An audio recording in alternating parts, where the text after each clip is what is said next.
es preocupante los números de la inflación y más preocupante también es las personas o empresas también que van marcando, perdón por el ruido, estoy en el medio de la calle,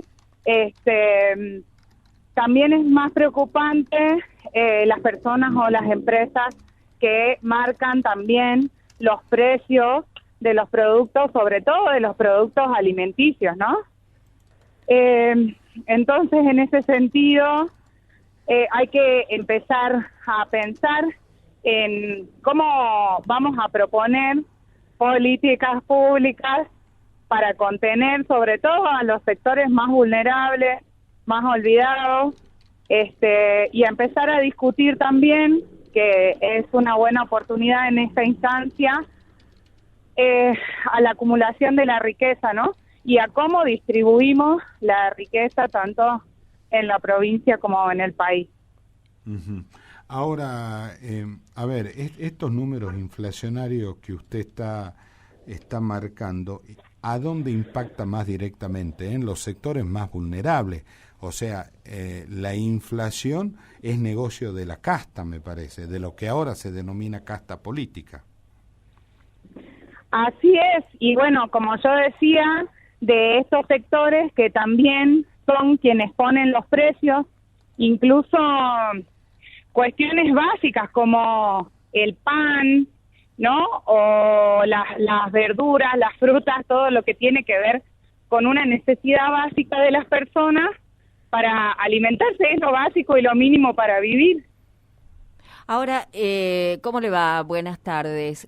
Usted hace referencia justamente a estos impactos y, bueno, desde Nación se está pensando nuevamente en reunir al Consejo de Salario. ¿Esto es una medida que puede realmente ayudar a favorecer a algunos sectores?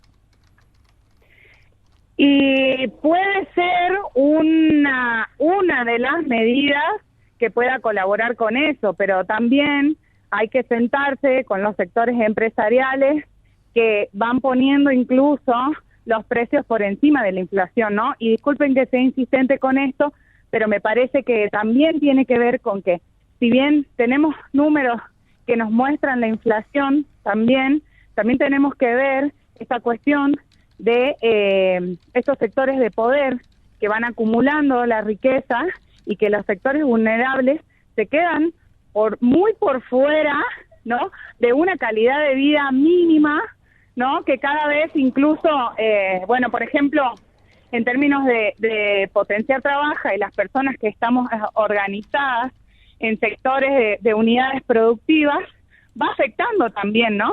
Dentro de lo que es la discusión del salario mínimo vital y móvil, nosotros estamos dando el debate porque todos estos aumentos que se han podido dar en términos de trabajo para el salario mínimo vital y móvil no son suficientes.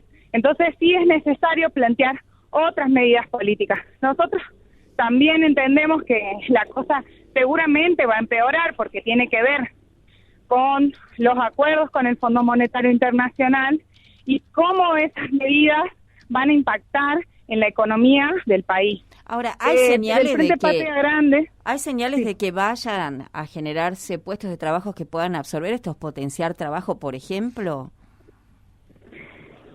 Perdón, ¿me repetís la pregunta? Si hay señales desde el sector, digamos, de gobierno nacional que vayan a impulsar la absorción de quienes están con el potenciar trabajo para recuperar trabajo genuino.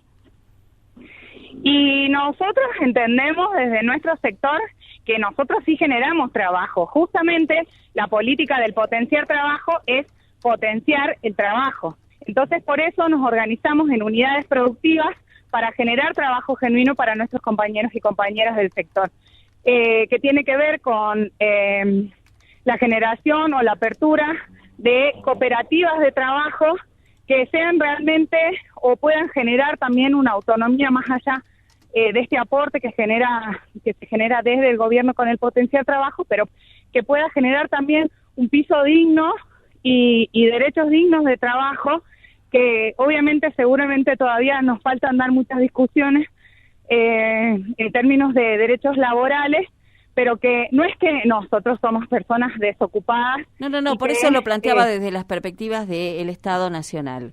Si el Estado Nacional está asegurando que justamente esto a lo que usted hacía referencia, de poder lograr que realmente el trabajador después disponga de una libertad como para tener ya un poder adquisitivo digno, digamos, ¿hay un impulso desde el Estado Nacional para que esto se vuelva real?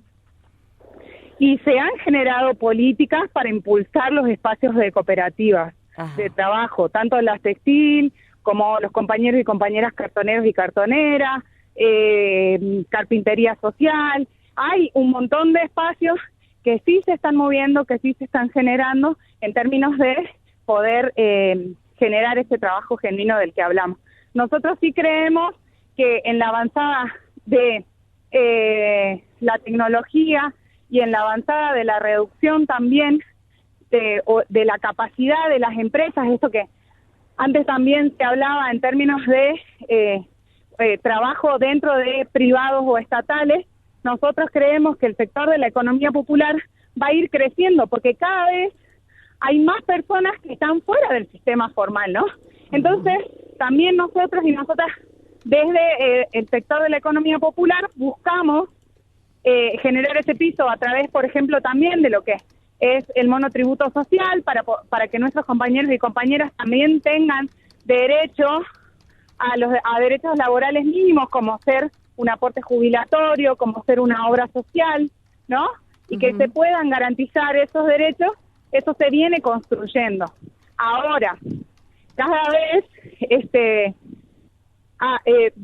y ahora dentro del Frente Patria Grande también se está impulsando lo que es el salario básico universal, por ejemplo, ¿no? Que incluso mañana se va a hacer una gran movida respecto a eso, porque también entendemos que hay personas que no están contempladas dentro del campo de la economía popular y que son trabajadores y trabajadoras independientes informales, ¿no? Y empezar a pensar en garantizar, un piso de derechos para todas esas personas. ¿Y eso con qué se sostendría? Porque entiendo que va a generar un gran debate a quienes ya se han manifestado en contra de que esto vaya a plasmarse concretamente, pero bueno, hay otros sectores que están a favor. ¿Con qué se va a solventar este pago del salario? Justamente es que también esto viene vinculado con el cobro del impuesto a las grandes fortunas, ¿no? Y en términos de cómo también redistribuimos la riqueza, porque en estos últimos años, incluso sobre todo en la pandemia, los grandes empresarios han podido acumular un 200, un 400% más de sus ganancias, ¿no? Y también en cómo esa fuga de capitales que en su momento se dio y que hasta incluso se sigue dando, cómo la traemos, la capitalizamos y redistribuimos esa riqueza, sobre todo para los sectores vulnerables, porque si no, sigue pasando que estos sectores de poder que tienen el capital en sus manos, ¿no? Siguen acumulando riquezas y los pobres cada vez somos más pobres. Entonces también está esa discusión de poder generar un impuesto para todas esas personas que han fugado capitales en el país, ¿no? Y que siguen cuadruplicando, quintuplicando su ganancia. Pero ¿no? ¿a quién le pondría, a quién le pondría más impuestos de los que ya hay? Bueno, a las personas que han hecho una acumulación, sobre todo en la época macrista, que han generado ganancias en dólares que las han fugado, ¿no? Ajá. Y que incluso también esa es una discusión. Ahora, yo desde lo filosófico puedo estar de acuerdo con usted, ¿no? Pero yo le pregunto, una persona que gana su dinero honestamente, independiente si es mucho o poco, ¿por qué no puede disponer de él como quiere? No entiendo la pregunta. A ver, ¿por qué una persona, que gana su dinero honestamente no puede disponer de él como quiere? Que tiene que venir el Estado permanentemente a manotearlo. Le pregunto esto porque, de 1 hectárea de granos, el Estado se lleva el 75%. Y estos son números, no es relato, esto es número. Por eso le pregunto, ¿a dónde más vamos a ir a sacar? Justamente en esas personas que no estarían pagando impuestos, ¿no? Que tiene que ver con esta acumulación de la riqueza. Entiendo el planteo, pero también entiendo que existe un aprovechamiento de una circunstancia económica del país, ¿no? En la que se benefician unos pocos y el resto quedamos al aire. Ajá. Entonces se genera cada vez más pobreza y la acumulación de capital, porque el problema es que hay gente que gana mucho, digamos. No es el problema la gente que gana mucho, sino la gente que gana a costa de la pobreza de otras personas, pero digamos, eso ¿no? es lo que no logro entender. Laboralmente. A ver, eso es lo que no logro entender. Porque, a ver... Porque el Estado... Sí, el Estado... Sí, tiene que ser un ente regulador. ¿Más regulador todavía? ¿Y por qué le digo más regulador? Yo voy a cargar un litro de gasoil, el 55% del litro de gasoil son impuestos. Voy a comprar una camisa, el 60% de la camisa son impuestos. Usted le pregunta a un pequeño productor en la zona de los valles, el 70% de una hectárea son impuestos. Le va a preguntar a un gran productor de granos, de 3 camiones, 2,5 se queda el Estado. Por eso digo, bueno, ¿de dónde más vamos a sacar? Si la gente que tiene que invertir se está yendo del país, señora. Mira, a mí me parece que la gente que quiere invertir no es que no se está yendo del país, incluso estos pequeños productores y la gente que se organiza, digamos, por fuera de lo que son las grandes empresas o las multinacionales, ¿no? Justamente son quienes tienen que recibir algunos derechos o algunas ayudas también, o sea, las grandes empresas pagan impuestos, pero también reciben subsidios, ¿no? En términos de, por ejemplo, no sé, en la agricultura también tienen subsidios para el gasoil, para la nafta. Pagan el gasoil inclusive más caro. Hoy por hoy están comprando el gasoil más caro. O sea, me parece que haciendo siempre lo mismo difícilmente vamos a tener resultados distintos, ¿no?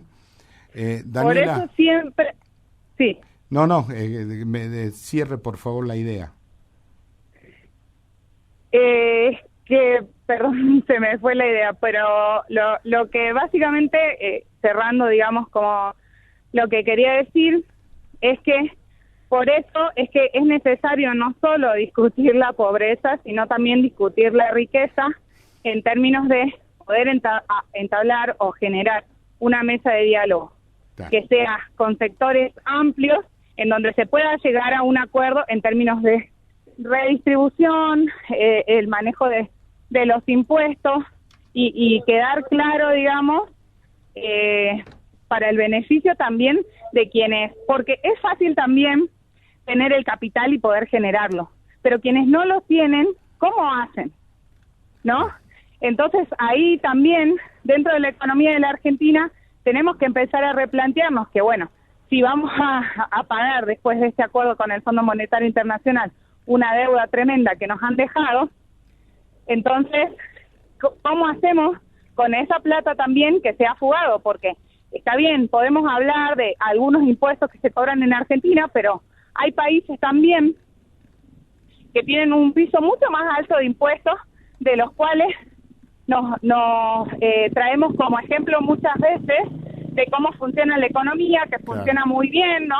Entonces también poder plantear esas situaciones para poder pensar en una redistribución de la riqueza, también pensando en que hay personas que no tienen ese capital para poder arrancar, ¿no? Sí.